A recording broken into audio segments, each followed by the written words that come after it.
And this is an update to yesterday's Alcoa gap stat. There was very little change, and so the things that I want to just highlight from yesterday's were the fact that the standard deviation of the gap is 1.81%, and what that means is that we have established a range of normal opening gaps that anywhere from minus 1.41 to positive 2.21. Long term, for all ETFs and large cap stocks, the thing that remains constant is that the size of the morning gap, whether it's up or down, correlates strongly to the size of the follow through the rest of the day. What we can't say for sure is that it will fail further or reverse and go higher. The only thing that we can say is that the size of the gap correlates strongly to the size of the follow through. The truth changes. Even within 10 days, we could easily see these numbers on the gap statistic change in terms of direction and percentages. But what that tells us is that we've got to remain adaptive to market conditions, and that's why we look at the last 30 days.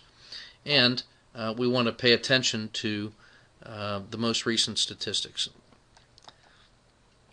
Large gaps in either direction, though, give us a clue that today may be an exceptional intraday range day, and that's why we pay attention to the magnitude of the gap and not just the direction.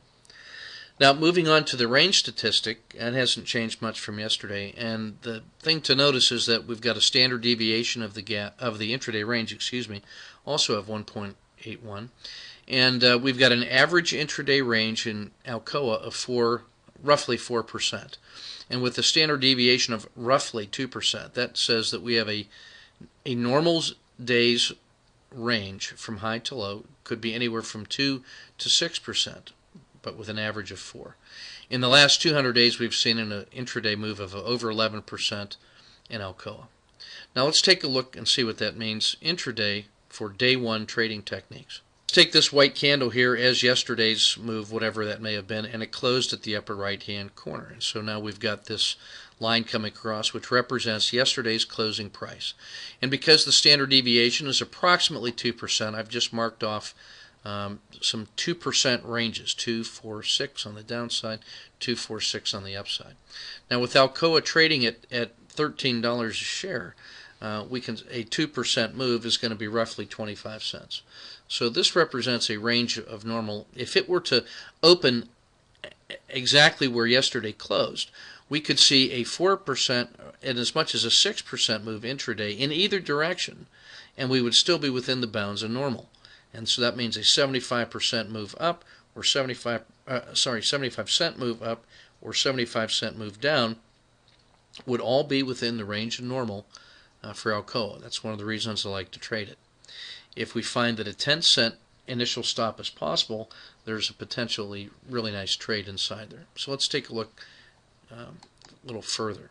Normal moves then are going to range between 2 and 6% intraday in Alcoa. Now what we have here is an array of a positive 2, positive 4, positive 6.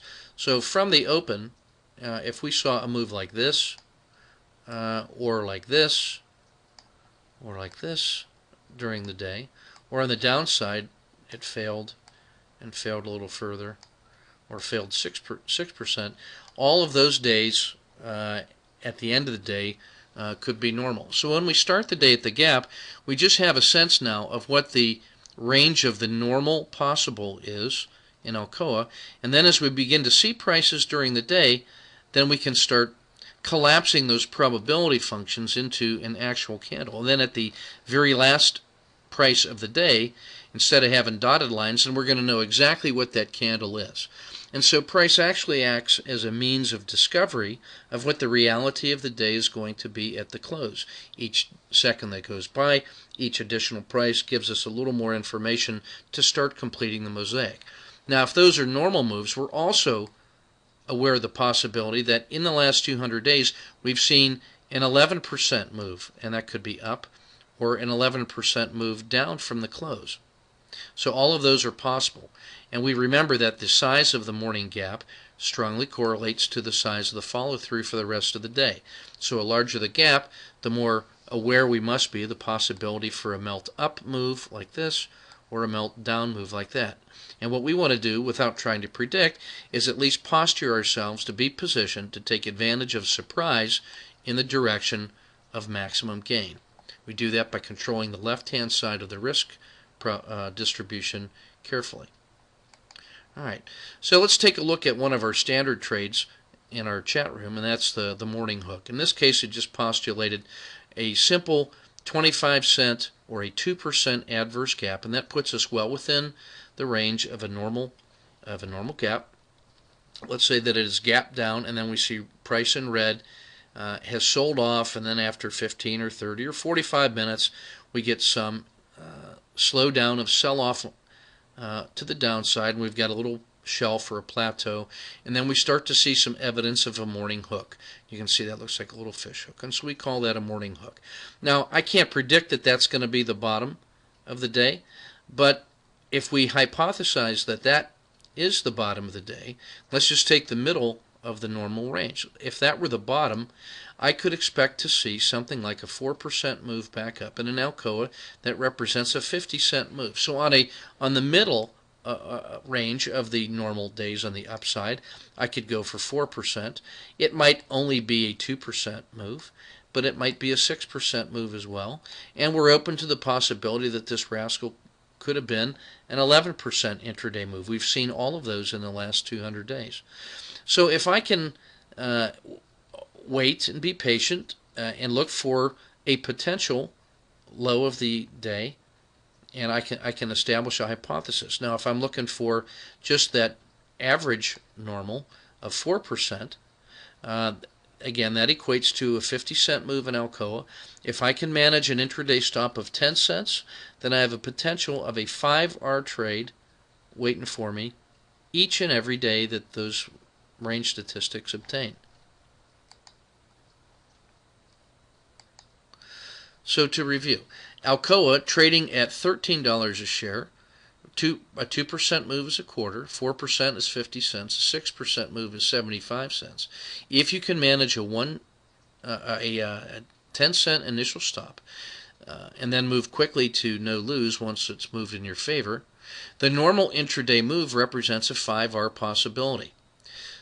So I would conclude by saying knowing your target means understanding these dimensions, understanding these dynamics about the overnight gap and the intraday range.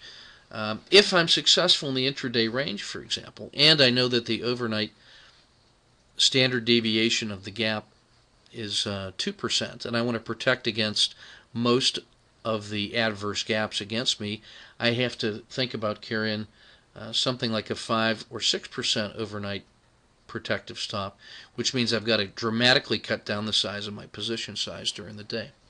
So knowing your target means knowing the potential for the types of moves that have happened in the past. Not predicting that that's what's going to happen, but using that to calibrate our expectations so that after a 6% move, let's say that we somehow stumbled into the high range of normal, and I see it actually gap down, reverse, hook up, go through yesterday's close for another 2%, and then start to hesitate, I might be willing to venture to say that, the 6% move is the upper range of normal. That's all I have a reasonable expectation of getting.